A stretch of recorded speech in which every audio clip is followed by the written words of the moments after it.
நிறையா வந்து பிஜேபியில் இருக்கவங்க வலதுசாரி சிந்தனையாளர்கள் என்ன சொல்கிறாங்கன்னா 22 சீட்டுக்கு மேலே வரும் அப்படின்னு சொல்கிறாங்க. எனக்கு தெரிஞ்சு வர்றதுக்கு வாய்ப்பு இல்லை. 7 சீட்டு வரும். 7 சீட்டே நல்ல வெற்றி தான் தமிழ்நாட்டில்.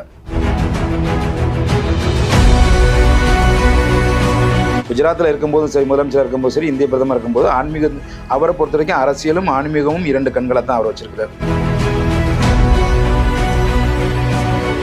வள்ளலார் வந்து சின்னம்மை அப்படிங்கிற ஒரு தாயாருக்கு பிறந்தவர். ஆனால் அவர் சொல்கிறாரு, நான் வந்து இறைவனால் வருவிக்க உற்றேன், அருளை பெற்றேன்னு சொல்கிறார் வள்ளலார். இங்கே இப்போ நீங்கள் வள்ளலார் அந்த கேள்வி கேட்கணும்ல, நீங்கள் இறைவனால் வர வைக்கப்பட்டவர்னா எப்படி ஒரு தாய் தந்தைக்கு நீங்கள் பிறக்க முடியும்?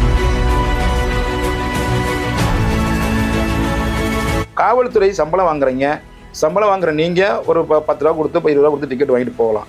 இது ஒரு அல்ப விஷயத்துக்காக போய் நான் வந்து அங்கே சண்டை போட்டு கான்ட்ரவர்சி ஆக்கி கடைசியில் வந்து 2 பேரும் சமாதானம் போய் இதோட முடிச்சுக்கோங்கிற ஸ்டேஜுக்கு போகுதுன்னா, இது முதலமைச்சர் என்ன பண்ணுறாரு, வேடிக்கை பார்க்குறாரா என்னன்னு தெரியல. இப்போ நான் என்ன கேட்குறேன்னா, நீ ஏடிஎம்கே புகழ்ந்து பேச வேண்டிய அவசியம் என்னங்கிறது தான் இங்கே கேள்வி.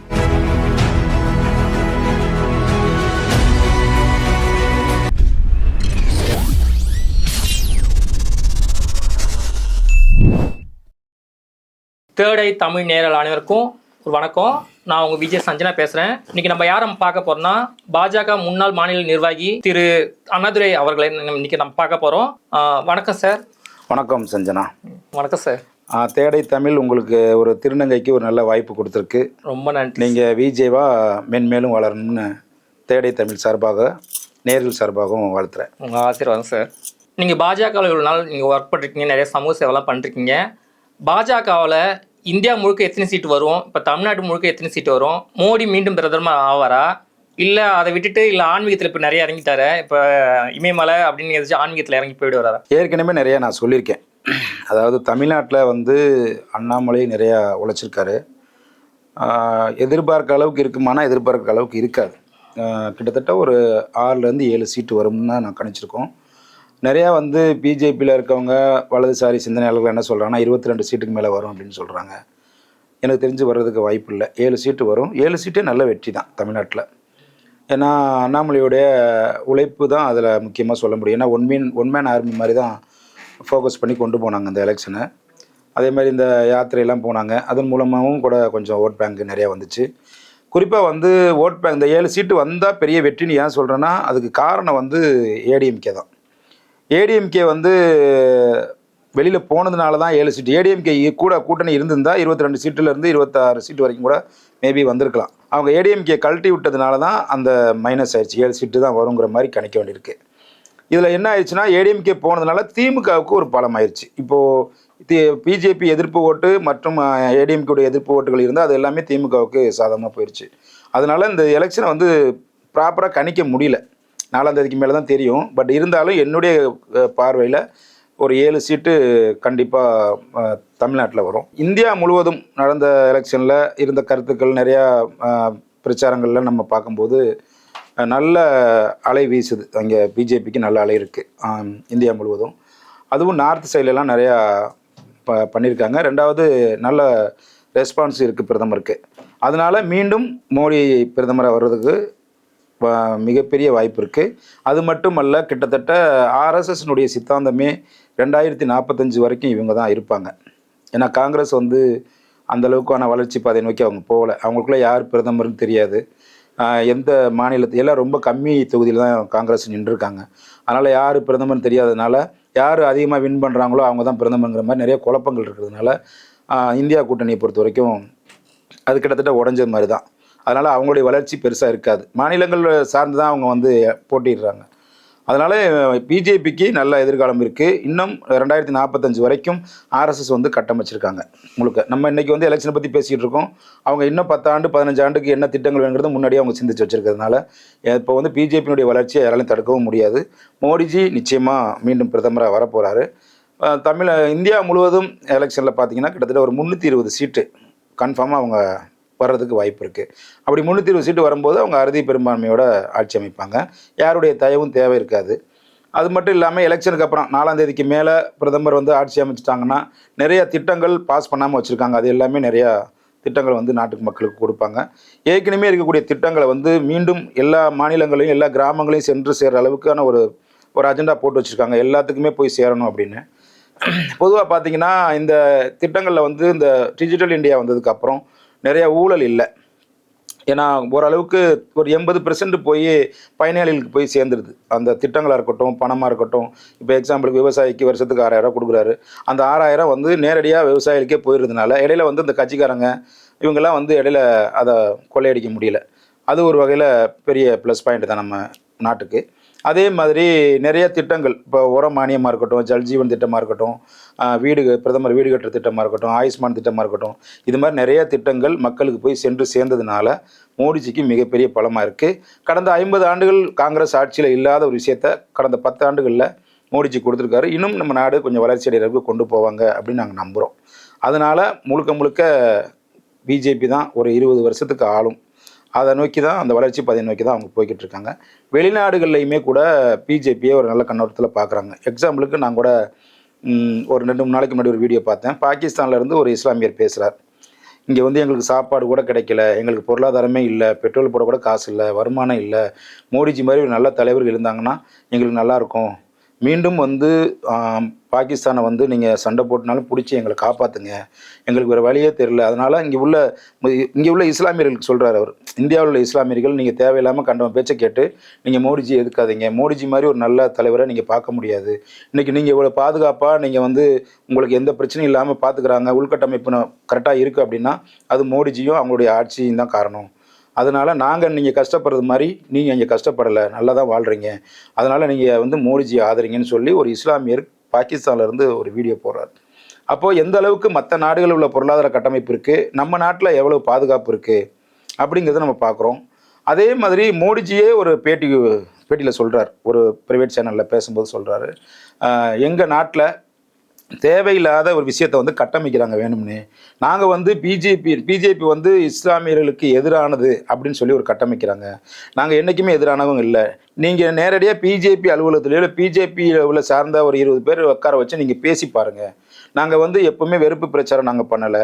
இது வந்து வேண்டுமென்றே திணிச்சு இந்த நாட்டை வந்து சீர்குலைக்கணுங்கிற ஒரு மத துஷ்பிரயோகம் பண்ணணும், இல்லை மத பிளவுகளை ஏற்படுத்தணுங்கிறதுக்காக எங்கேருந்தோ வெளிநாடுகளில் இருந்தோ இல்லை எங்கேருந்தோ ஒரு சதிகளை ஏற்படுத்தி அதை நம்புகிறாங்க அந்த இஸ்லாமிய சகோதரர்கள். நாங்கள் வந்து சரியாக தான் அவங்கள அணுகிறோம், அவங்களுக்கு தான் புரியல அப்படிங்கிற மாதிரி விஷயங்களை மோடிஜியே சொல்கிறார். அதே மாதிரி இந்த முத்தலாக் தடை சட்டம் வந்ததெல்லாம் வந்து இஸ்லாமியர்களுக்கு இஸ்லாமிய பெண்களுக்கு ஒரு பெரிய பாதுகாப்பாக இருக்குது. அது வந்து பிஜேபிக்கு ஒரு நல்ல வளர்ச்சியை கொடுத்துச்சு. அது மாதிரி நிறையா ஓட் பேங்க் அவங்க சைட்லேருந்து வருது. அந்த மாதிரி நல்ல திட்டங்கள் இருக்கிறதுனால என்னை பொறுத்த வரைக்கும், அது இல்லாமல் நார்த்தில் வந்து இப்போ ராமர் கோயில் கட்டினது இருக்கட்டும், அதனா ஒரு 500 வருஷம் போராட்டத்துக்கு ஒரு முற்றுப்புள்ளி. ஒரு பெரும்பான்மை இந்த நாட்டில், ஒரு இந்துக்கள் அதிகமுள்ள நாட்டில் அந்த கோயிலை கூட கட்ட முடியாமல் கடந்த 50 ஆண்டுகளாக போராடிய ஒரு விஷயம் மோடிஜி வந்ததுக்கப்புறம் தான் அது நடந்துச்சுங்கிற மாதிரி அந்த சைட்லேயும் அந்த பார்வை இருக்கிறதுனால இன்னும் வருங்காலங்கள் ஓரளவுக்கு நல்லா வளர்ச்சி அடையக்கூடிய ஒரு நிலை இருக்குது. அதனால் மீண்டும் மோடிஜி தான் வரப்போகிறாரு.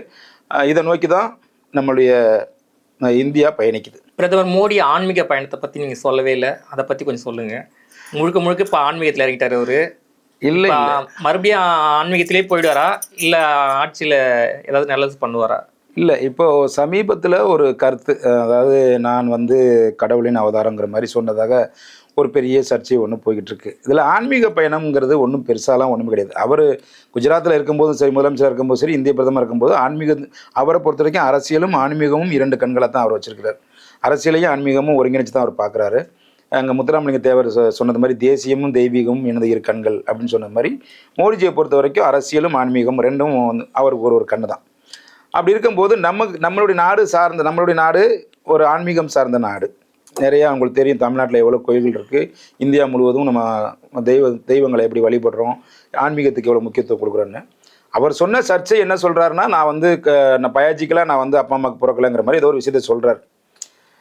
இதை வந்து சர்ச்சையாக்கி இந்தியா கூட்டணியில் உள்ளவங்களாக இருக்கட்டும் மற்றவங்களாக இருக்கட்டும் அது பெருசுப்படுத்தி சொல்லுவாங்க. கடவுள்னா இப்படிலாம் நடக்கிறத பார்த்துக்கிட்டு இருப்பாரா, இப்படி நடந்துக்கிறத பார்த்துக்கிட்டு இருப்பாரா. அப்படி பார்த்தா நிறையா அந்த காங்கிரஸ் பில் நடந்த குண்டு வெடிப்புகள்லாம் நிறையா நடந்துச்சு. இப்போ அவங்களெல்லாம் வந்து என்ன பழி வாங்கிட்டாங்க, இது வரைக்கும் யாரும் பழி வாங்கவே இல்லை. அப்போ இது எப்படி சொல்கிறாரு, எப்படி உணர்றாரு அப்படின்னா, இந்த நாட்டை அவர் வந்து ரொம்ப நேசிக்கிறார். ஒன்று, இந்த நாட்டினுடைய பொருளாதாரம், அந்த நாட்டினுடைய வளர்ச்சி, இந்த நாட்டினுடைய கட்டமைப்பு, இந்த நாட்டினுடைய ஆன்மீக தலங்கள், இவ்வளோ அற்புதமான ஒரு நாடை நம்ம வந்து இழந்திருக்கோமே இதுக்கு முன்னாடி. முகலாய படையெடுப்பாக இருக்கட்டும், அதுக்கப்புறம் பிரிட்டிஷ்காரங்களுடைய இதாக இருக்கட்டும், இந்த மாதிரி விஷயங்கள் நிறைய இழந்திருக்கோம். இப்போ நமக்கு மீண்டு கொண்டு வர்றதுக்கு ஒரு நல்ல தலைவர் கிடைச்சார். உங்களுக்கே தெரியும், 50 வருஷம் காங்கிரஸ் ஆட்சியில் ஒன்றுமே செய்யலை. ஒரு மோடிங்கிற ஒருத்தர் வந்து தான் நிறைய விஷயங்கள் கட்டமைக்கப்பட்டிருக்கு. ஆன்மீக விஷயத்தில் நிறைய கோயில்களுக்கு போகிறாரு, மக்களை வந்து ஒரு அந்த உணர்வை கொண்டு வரார். ஆன்மீகங்கிறது ரொம்ப முக்கியங்கிறத இதை உணர்ந்து தான் அவர் சொல்கிறார். இப்போது எடுத்துக்காட்டுக்கு இப்போ வள்ளலார் இருக்கார். வள்ளலார் வந்து சின்னம்மை அப்படிங்கிற ஒரு தாயாருக்கு பிறந்தவர். ஆனால் அவர் சொல்கிறாரு, நான் வந்து இறைவனால் வருவிக்க உற்றேன், அருளை பெற்றேன்னு சொல்கிறார் வள்ளலார்.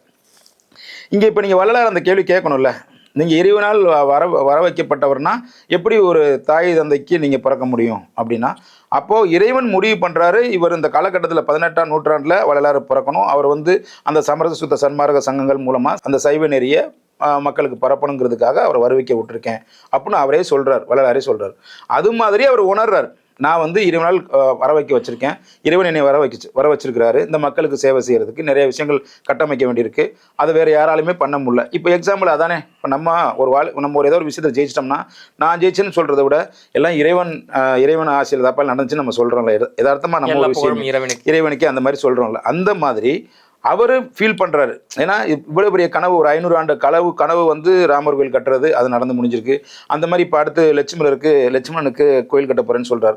இந்த மாதிரி விஷயங்கள் நடக்க முடியுது, இந்த மாதிரி கட்டமைக்க முடியுது அப்படின்னா அது மோடிஜியால் தான் முடியுதுங்கிறத அவர் உணர்றார். என்னால் தான் முடியுது, அப்போ என்னால் முடியும் போது இறைவனுடைய ஆசீர்வாதம் இல்லாமல் இந்த விஷயங்கள் நடந்துட முடியாது அப்படிங்கிறால இந்த நாட்டை வந்து கட்டமைச்சு கொண்டு போகிறதுக்காக இறைவன் என்னையை இங்கே வரவிக்க வச்சார் அப்படிங்கிறத தான் சொல்கிறார். வழியா அப்பா அம்மாவுக்கு பிறந்தாருன்னா அவருக்கு பேர் என்ன? இப்போ வள்ளலார் கூட தான் அப்பா அம்மாவுக்கு பிறந்தாரு. இப்போ வள்ளலாரே சொல்கிறாரு, இறைவனால் வருவிக்க உற்றேன், அருளை பெற்றேன்னு சொல்கிறாரு. அப்போ அவர் மட்டும் எப்படி சொல்ல முடியும்? அவரையும் கேட்கணும்ல, வள்ளலார் எப்படி நீங்கள் மட்டும் எப்படி இறைவனால் வருவிக்க விட்டீங்கன்னா, நீங்கள் டேரெக்டாக வந்தீங்களா? அப்பா அம்மா தானே வந்தீங்க, பயாலஜிக்கலாக தான் நீங்கள் வந்திருக்கீங்கிறது கேட்கணும்ல. அதனால் அவர் சொன்ன விஷயத்தை அவங்க சர்ச்சையை ஏற்படுத்தி, அவங்க தாய் தந்தையை கொச்சைப்படுத்தி, அவங்க மிகைப்படுத்தி பேசுகிறாங்க எதிர்கட்சியை சார்ந்தவங்க. அது கிடையாது, அவர் உணர்ந்து சொல்கிறாரு, இந்த நாட்டை நேசிக்கிறாரு, ரொம்ப நேசிக்கிறதுனால அவர் சில விஷயங்களை கட்டமைக்க போய் அடுத்து வரக்கூடிய 5 ஆண்டுகளில் நிறைய விஷயங்கள் நம்மளால் செய்ய முடியும்னு நம்புகிறாரு. மக்களுடைய சப்போர்ட் இருக்கிறதுனால நிச்சயமாக அதை செய்ய முடியும்னு அவர் நம்புகிறார். இதை வச்சு தான் அவர் சொல்கிறார். இதை வந்து அவங்க கான்ட்ரவர்சியாக கொண்டு போகிறாங்க. அதை பற்றி கவலைப்படுறதுக்கு ஒன்றுமே கிடையாது. நானே சொல்கிறேன், அவரும் இறைவனால் வருவிக்க உற்றவராக தான் இருக்கிறாரு மோடி அப்படிங்கிறத நான் ரொம்ப நம்புகிறேன். இப்போ ரீசெண்டாக போக்குவரத்து துறைக்கும் காவல்துறைக்கும் ஒரு பிரச்சனை ஒன்று போச்சு. அதை பற்றி உங்களுடைய கருத்து என்ன? போக்குவரத்துறை காவல்துறை ரெண்டுமே கவர்மெண்ட் தான். இதை என்ன பண்ணுறாங்கன்னா, போலீஸ் தான் கான்ட்ரவர்சி பண்ணுறாங்க. இப்போது தமிழ்நாட்டில் பெரிய அராஜகம் காவல்துறை அராஜகம். நான் நிறையா தடவை பதிவு பண்ணியிருக்கேன். ஒரு யூடியூப்பில் பேசினா கூட குற்றங்கிற மாதிரி ஆயிடுச்சு. முதலமைச்சர் கட்டுப்பாட்டில் காவல்துறை இல்லை, அப்படி தான் எனக்கு தோணுது. முதலமைச்சர் இந்த விஷயங்கள்லாம் தமிழ்நாடு நடக்கிற விஷயத்தெல்லாம் பார்க்குறாரா அப்படின்னு பார்த்தா கூட தெரியல. முதலமைச்சருக்கு என்னாச்சு அப்படிங்கிற கேள்வி மாதிரி ஆயிடுச்சு.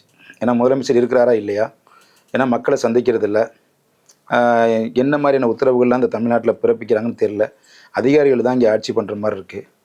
ஒரு ரவுடிசம் ரொம்ப கட்டவிழ்த்தப்பட்டு நிறைய படுகொலைகள் நடக்குது. போதைப் பொருட்கள் எக்கச்சக்கமாக வர ஆரம்பிச்சிருச்சு.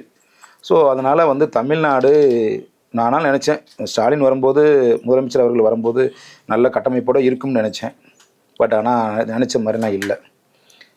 ஒன்றும் இல்லை, ஒரு பஸ்ஸில் போகிறார் போலீஸ்காரர், அவர் அரசாங்கத்தில் சம்பளம் வாங்குறார்.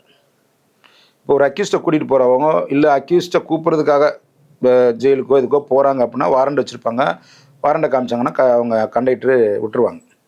ஆனால் இவர் வந்து யூனிஃபார்ம் போட்டு நான் டியூட்டிக்கு போகிறேங்கிறதுக்காக அவர் பஸ்ஸில் ஏறி போனால், தமிழ்நாடு ஃபுல்லாக இருக்கக்கூடிய பஸ்ஸில் எல்லா போலீஸ்காரங்களும் அவங்க டியூட்டிக்கு போகிறதுக்காக வீட்டுக்கு வர்றதுக்காகலாம் போய்கிட்டு இருந்தாங்கன்னா, அப்போ அரசாங்கம் ஏற்கனவே போக்குவரத்துறையில் ரொம்ப லாஸ் போய்கிட்டு இருக்கு. நஷ்டம் ஏற்கனவே நிறைய நஷ்டம். ஓட்ட பஸ்ஸு, உடஞ்ச பஸ்ஸு, மலையில் ஒழுகிற பஸ்ஸு, இந்த மாதிரி விட்டு அதுவே பெரிய சர்ச்சையாக போய்கிட்டு இருக்க நேரத்தில் இவங்களும் தொடர்ந்து இதை ஒரு காரணமாக காட்டி எல்லா காவல்துறையும் இதில் போக ஆரம்பிச்சு. ஏற்கனவே மகளிருக்கு இலவச பஸ் கொடுக்குறாங்க, அந்த பிங்க் பஸ் கொடுக்குறாங்க. இது இவ்வளோ தூரத்துக்கு கவர்மெண்ட்டு சாதகமாக மக்களுக்கு செய்யும்போது காவல்துறை சம்பளம் வாங்குற நீங்கள் ஒரு 10 ரூபா கொடுத்து 20 ரூபா கொடுத்து டிக்கெட் வாங்கிட்டு போகலாம். இது ஒரு அல்ப விஷயத்துக்காக போய் நான் வந்து அங்கே சண்டை போட்டு கான்ட்ரவர்சி ஆக்கி 2 டிபார்ட்மெண்ட்டுக்கும் சண்டை வர அளவுக்கு இப்போ இவங்க சொல்லி முடித்த உடனே இது வந்து வைரலாக போயிடுச்சு. துறை ரீதியான நடவடிக்கை வந்து எடுக்கக்கூடாதுன்னு சொல்லி அண்ணாமலை அவர்கள் சொல்கிறார். சரி, அவர் அந்த பார்வையில் பார்க்குறாரு. ஆனால் ஏதோ நடந்த சின்ன விஷயம், இது பெருசாகிடுச்சு. துறை ரீதியான நடவடிக்கைகள் வேண்டாங்கிற மாதிரி இருக்கும்போது அவங்க என்ன பண்ணுறாங்க, போக்குவரத்து துறை இதில் இறங்குது. இப்போ லா அண்ட் ஆர்டருக்கும் போக்குவரத்து துறைக்குள்ள பிரச்சனை இல்லை, டிராஃபிக் போலீஸ் ஃபுல்லாக இறங்குறாங்க. அவங்க என்ன பண்ணுறாங்க, ஒன் வேல வந்தாங்கன்னு சொல்லி ஒரு ஃபைன் போடுறாங்க. யூனிஃபார்ம் போடல, சீட்டு பெல்ட் போடலன்னு சொல்லி, பஸ்ஸில் எது சீட்டு பெல்ட் போடலன்னு சொல்லி ஃபைன் பண்ணுறாங்க. சிக்னலை மீறிட்டாங்கிறத ஃபைன் பண்ணுறாங்க. இந்த மாதிரி நிறையா வந்து இவங்களுக்குள்ள கான்ட்ரவர்சியை உருவாக்க போலீஸும் போக்குவரத்துறையும் பிரச்சனையை உருவாக்குற மாதிரி ஒரு கான்ட்ரவர்சி உருவாக்குறாங்க. இதை வந்து அதிகாரிகள் மட்டத்தில் கூப்பிட்டு வச்சு ஃபஸ்ட்டு இதை ஆரம்பிக்கும் போதே பேசி முடிச்சிருந்துருக்கலாம். இது இந்த அளவுக்கு பப்ளிக்கில் ஒரு வந்து பேசும் பொருளை ஆக்கி அப்புறம் ரெண்டு பக்கம் இப்போ இவங்க ஃபைன் போட்டால் கூட அந்த ஃபைன் எங்கே போய் சேரும்? இப்போ வந்து கவர்மெண்ட் தான் போகும், கவர்மெண்ட் தான் கட்டி ஆகணும். இப்போ அவரை பழி வாங்கணும், கண்டக்டர்ஸ்லாம் பழி வாங்கணும் அப்படின்னு நினச்சாங்கன்னா நாளைக்கு எல்லா கண்டக்டர்ஸும் சேர்ந்து ஒரு ஸ்ட்ரைக் பண்ணுறாங்கன்னு வச்சுங்க, அப்போ பொதுமக்களுக்கு எவ்வளோ பெரிய இடைஞ்சலாக இருக்கும்? காவல்துறை அதை புரிஞ்சிக்கவே மாட்டேங்கிறாங்க. காவல்துறை ரொம்ப அராஜக போக்குதான் நிறைய விஷயங்கள் நடந்துக்கிறாங்க, நல்லாவே எனக்கு தெரியுது. அதனால இது வந்து பிரச்சனை பெருசாகி அதுக்கப்புறம் மக்கள்கிட்ட வந்து பெரிய சர்ச்சையாக வெடிச்சதுக்கப்புறம் இவங்க 2 பேரையும் கூப்பிட்டு, கண்டக்டரையும் போலீஸ்காரங்க கூப்பிட்டு 2 பேரும் கட்டி பிடிங்கிறான்னு சொல்லி அவங்க என்ன சமாதானம் பேச சொல்லி, இனிமேல் நான் ஒழுங்காக இருக்கேன், இனிமேல் நீனு ஒழுங்காரு, நம்ம கரெக்டாக இனிமேல் அண்ணன் தம்பியாக இருப்போம் அப்படிங்கிற மாதிரி 2 பேருக்குள்ளேயே ஒரு இணைஞ்ச மாதிரி ஒரு வீடியோவை போட்டு அதன் மூலமாக அந்த பிரச்சனை தீர்ந்தது அப்படின்னு கொண்டு வராங்க. இது நடந்த சம்பவம் நடந்த உடனே இம்மீடியட்டாக 2 பேரையும் கூப்பிட்டு அப்போவே பேசி முடிச்சிருக்கலாம். இது பப்ளிக்கு போகாமல் இருந்து வர வச்சிருக்கலாம். அவங்க வேணுனே கான்ட்ரவர்சி ஆக்கி மக்கள் மத்தியில் பேசும் பொருளாகி 2 டிபார்ட்மெண்ட்டுக்குள்ளேயும் ஒரு கான்ட்ரவர்சியை உருவாக்கி அதன் மூலமாக வெறுப்பு உணர்வுகளை, ஏன்னா இப்போ கண்டக்டர் டிரைவரை பார்த்தா காவல்துறைக்கு பிரச்சனைங்கிற மாதிரி உருவாக்கி ஒரு வெறுப்புணர்வை தூண்டி கடைசியில் வந்து 2 பேரும் சமாதானம் போய் இதோட முடிச்சுக்கோங்கிற ஸ்டேஜுக்கு போகுதுன்னா இது முதலமைச்சர் என்ன பண்ணுறாரு, வேடிக்கை பார்க்குறாரா என்னன்னு தெரியல. இந்த பொதுத்துறை நிறுவனம் ரெண்டுமே இது வந்து பொது ரெண்டுமே அரசாங்க நிறுவனம். காவல்துறையை வந்து முதலமைச்சர் தான் கட்டுப்பாட்டில் வச்சிருக்காரு. உடனடியாக ஆக்ஷன் எடுத்து அதை முடிவு கொண்டு வராமல் இவ்வளோ தூரத்துக்கு ஒரு 2 டிபார்ட்மெண்ட்டையும் ஒரு கான்ட்ரவர்சி ஆக்க வேண்டிய அவசியமே கிடையாது. ஏதோ 2 பக்கம் பேசி முடிச்சு இன்னைக்கு ஓரளவுக்கு நார்மலாக ஆயிருக்காங்க. பட் இனிமேல் வருங்காலங்களில் எப்படி இருக்குன்னு தெரியாது. ஏன்னா போலீஸ்காரங்க நினைச்சாலும் அவங்கள வேணே ஃபைன் போட முடியும். இவங்க நினைச்சாங்கன்னா ஸ்ட்ரைக்குங்கிற பேரில் இறங்கிட்டாங்கன்னா 2 பக்கமும் பொதுமக்களுக்கு தான் பாதிப்பு ஏற்படும். இதை வந்து ஆரம்பத்திலேயே கலைஞ்சிருக்கணும். ஆனால் இவ்வளோ தூரத்துக்கு கொண்டு போய் இப்போ தான் ஒரு முடிவு கொண்டு வந்திருக்காங்க. இனிமேல் வருங்காலங்களில் இது மாதிரி விஷயங்கள் நடக்காமல் தவிர்க்கணுங்கிறது தான் நம்ம முதலமைச்சர்கிட்ட விண்ணப்பமாக கேட்டுக்கிறோம். பாஜக தலைவர் திரு அண்ணாமலை அவர்கள் முன்ன வந்து கூட்டணியில் இருக்கும்போது ஜெயலலிதா அவர்களை வந்து இகழ்ந்து பேசிட்டு இருந்தாங்க. இப்போ ரீசெண்டாக அவர் வந்து ஜெயலலிதா அம்மையாரை வந்து புகழ்ந்து பேசுறாரு. அதை பற்றி உங்களுடைய கருத்து என்ன சொல்லுங்க? அண்ணாமலை அவர்கள் வந்து ஏடிஎம்கே கூட்டணி இருக்கும்போது இந்த மாதிரி புகழ்ந்து பேசியிருந்தா இன்னொரு 10 சீட்டு வந்திருக்கும் தமிழ்நாட்டுக்கு. நான் ஸ்டார்டிங்லேருந்தே சொல்லிக்கிட்டு இருக்கேன், அண்ணாமலை வந்து தப்பு பண்ணிட்டாரு, ஏடிஎம்கே விட்டுருக்கக்கூடாது, ஏடிஎம்கே விட்டது மிகப்பெரிய தப்பு, பிஜேபிக்கு மிகப்பெரிய பின்னடைவாக நான் கருதுகிறேன். அது வந்து 4ஆம் தேதி தெரிய போகுது. அண்ணாமலை வந்து அன்னைக்கு வந்து கான்ட்ரவர்சியாக பேசாமல் இன்றைக்கி பேசின மாதிரி அன்றைக்கி பேசிட்டு எலெக்ஷன் முடிஞ்சதுக்கப்புறம் கூட நீங்கள் அவர் திட்டி பேசினா கூட ஒரு அளவு ஓட் பேங்காவது பிஜேபிக்கு வந்திருக்கும். என்ன நடந்துச்சுன்னா அவங்க வந்து அறிஞர் அண்ணாவை பேசினார், ஜெயலலிதா வந்து அவங்க மனைவியோடு ஒப்பிட்டார், என் மனைவி பேசுவாங்க, ஜெயலலிதா ஒன்றும் ஆளுமை இல்லைங்கிற மாதிரி பேசினதுனால தான் இவங்க வந்து டெல்லி வரைக்கும் ஏடிஎம்கே போய் ஃபைட் பண்ணி பார்த்தாங்க, அண்ணாமலையை மாற்றுங்க, அப்போ தான் வந்து நாங்கள் கூட்டணியில் இருக்க முடியும்னு சொல்லும்போது நாங்கள் அண்ணாமலையை மாற்ற முடியாதுன்னு சொன்னாங்க. அப்போ நாங்கள் கூட்டணியிலே நாங்கள் இருக்க வேண்டிய அவசியம் இல்லைன்னு சொல்லி பிரிஞ்சுட்டாங்க. இதில் யாருமே சாணக்கியத்தனமாக யோசிக்கவே இல்லை. ஏன்னா என்ன பேசியிருந்தாலும் ஒரு சாரி கேட்டு கூட இந்த கட்டமைப்பை அழகாக கொண்டு போயிருக்கலாம். பிஜேபி வந்து நல்லா ஓட் பேங்க் வந்திருக்கக்கூடிய ஒரு விஷயத்த ஏடிஎம்கே உடைச்சது முழுக்க அண்ணாமலை தான். அன்னைக்கு வந்து அவர் வந்து புகழ்ந்து பேசுகிறாருன்னா எலெக்ஷன் முடிஞ்சிருச்சு. இப்போ ஓரளவுக்கு ஏடிஎம்கேக்கு கணிசமான வாக்கு வங்கி இருக்குது. உங்களுக்கு தெரியும், தமிழ்நாட்டில் கான்ட்ரவர்சி இல்லாத கட்சிக்குள்ளேயே எதிர்ப்பு இல்லாத ஒரு கட்சி ஏடிஎம்கே. பொதுமக்கள்கிட்டையும் சரி, இப்போ டிஎம்கேல வர மாதிரி கான்ட்ரவர்சிலாம் ஏடிஎம்கே கிடையாது. ஏடிஎம்கே பீரியடில் கூட இந்த அளவுக்கு கொலைகளோ கஞ்சாக்களோ போதை வஸ்துக்களோ இந்த மாதிரிலாம் இல்லை. அதனால பொதுமக்கள்கிட்ட ஒரு நல்ல பார்வை ஏடிஎம்கே மேலே அப்போலேருந்தே உண்டு, ஜெயலலிதா காலத்துலேருந்தே உண்டு. அப்படி இருக்கும்போது இன்றைக்கி அவர் பேசுறதுக்கு காரணம் என்ன, 2026 அவர் ஃபோக்கஸ் பண்ண ஆரம்பிக்கிறார். யார்? அண்ணாமலை. 2வது ஏடிஎம்கேயை புகழ்ந்து பேசி அங்கே உள்ளவங்க எல்லாரையும் இணைக்கிறதுக்கான ஒரு வேலையை பார்க்குறாங்க. இப்போ இதில் வந்து டிடி தினகரன் கூட என்ன சொல்கிறாரு, அவர் ஒன்றும் அண்ணாமலை தப்பாக பேசலை, அப்போ புகழ்ந்து தான் பேசியிருக்கிறாரு அப்படிங்கிற மாதிரி சொல்கிறாங்க. இப்போ நான் என்ன கேட்குறேன்னா, நீ ஏடிஎம்கே புகழ்ந்து பேச வேண்டிய அவசியம் என்னங்கிறது தான் இங்கே கேள்வி. உங்களுடைய தலைவர் வாஜ்பாய் பேசுங்க, மோடிஜியை பேசுங்க, இல்லை உங்களுடைய பெருந்தலைவர்கள் இருக்காங்க அவங்கள பற்றி பேசுங்க. அதேமாதிரி தமிழகத்தில் இருக்கக்கூடிய தலைவர்களை பற்றி பேசுங்க. தமிழிசைலாம் இருந்தாங்க, கவர்னராக 2 மாநிலங்களை இருந்தாங்க, நல்லா ஆட்சி பண்ணாங்க, நல்லா பார்த்துக்கிட்டாங்கன்னு சொல்லுங்கள். ஏற்கனவே உங்களுக்கும் அவங்களுக்கும் ஒட்டு உறவு இல்லைன்னு ஒதுங்கி போயிட்டாங்க. இவங்க தனியாக நின்னாங்க. அப்படி இருக்கும்போது ஏடிஎம்கே ஃபோக்கஸ் பண்ணி அண்ணாமலை பேச வேண்டிய காரணம் என்ன? அப்போது அண்ணாமலை என்ன பண்ணுறாரு, கிண்டி விடுறாரு, கட்சிக்குள்ளே ஒரு குழப்பத்தை ஏற்படுத்துறதுக்கான வேலையை பார்க்குறாரு. 2வது 26 முதலமைச்சர் வேட்பாளராக இவர் அறிவிக்க போகிறதாக தகவல் இருக்குது. சிஎம் வந்து தமிழ்நாட்டில் அண்ணாமலை தான் கொண்டு வர மாதிரி இருக்காங்க. அதுக்கான வேலையை இப்போ ஆரம்பிக்கிறார். இது என்னென்னா முழுக்க முழுக்க ஏடிஎம்கே தொண்டர்கள்ட்ட ஒரு குழப்பத்தை உருவாக்கணும். பிரிஞ்சு போயிருக்கக்கூடிய அந்த 3 பேர் இருக்காங்க இல்லையா, 3 ஆளுமைகள், அவங்களுக்குள்ள ஒரு பிரிவினை உருவாக்கணும் அப்படிங்கிற மாதிரியான ஒரு பெரிய அஜெண்டாவில் தான் அவர் வந்து அந்த வார்த்தையை அவர் சொல்கிறாரு. எனக்கு தெரிஞ்சு இது வந்து ஒரு குழப்பமான ஒரு சூழ்நிலை உருவாக்குற வேலையை அவர் பண்ணுறாரு. அரசியல் இப்போ கரெக்டாக பண்ணுறாருன்னு எனக்கு தோணுது. இதுக்கு முன்னாடி அதிகாரியாக அவர் பார்த்தாரு, ஒரு அரசியல் பண்ணார், இப்போ சரியாக அரசியல் பண்ணுறாருன்னு எனக்கு தோணுது. ஏன்னா அந்த கட்சி மேலே சவாரி பண்ணி தான் அந்த கட்சி இன்னும் இருக்கிறத காலி பண்ணாத தான் இவங்களுடைய வளர்ச்சி வர முடியும். அதனால் அந்த கட்சியை காலி பண்ணுறதுக்கான வேலையில் ஃபஸ்ட்டு அஸ்திவாரத்தை அண்ணாமலை எலெக்ஷனுக்கு அப்புறம் போடுறார். இன்றைக்கி அரசியலை பற்றி திரு அண்ணாதுரை அவர்கள்ட்ட பற்றி நம்ம நிறைய பேசணும், அரசியலை பற்றி நிறைய தெரிஞ்சுக்கிட்டோம். ரொம்ப சந்தோஷமாக இருக்குது, நிறைய விஷயம் பேசுனீங்க நீங்கள். மற்றொரு நிகழ்ச்சியில் உங்களை சந்திக்கும் வரை உங்களிடம் விடைபெறுவது விஜய் சஞ்சனா. நன்றி, வணக்கம்.